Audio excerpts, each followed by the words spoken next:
The sovereignty debate in Quebec in the 80s and 90s was very worrying for Montrealers. Distressing is a better word, to see the tensions and the divisions. It was in that atmosphere that Joan Fraser worked as an editorial writer and then editor-in-chief at the Montreal Gazette.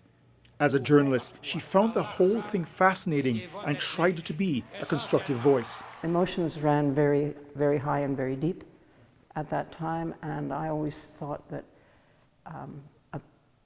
appealing to reason as well as to principle was perhaps the most constructive way to go. One of her principles, some observed, was to show different points of view.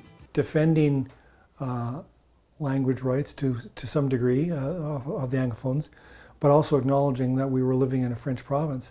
She's also credited for getting the newspaper to effectively analyze the consequences of Quebec's separation. That she wanted our newspaper to really investigate fully all the issues that would be at stake in a vote such as this. Fraser was later appointed to the Senate. In some ways, it was almost like journalism in that there were just so many subjects that came across your desk that you had to learn about. She served on several committees, including one on official languages, and worked to advance the status of women. In 2018, she retired.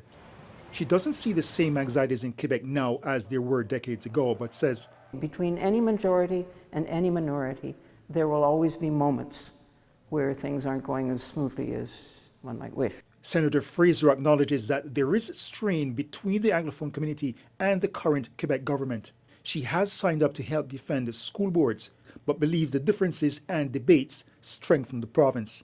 I think that's part of the condition, and part of what's terrific about living in Quebec is that we do have these to be constantly aware of each other.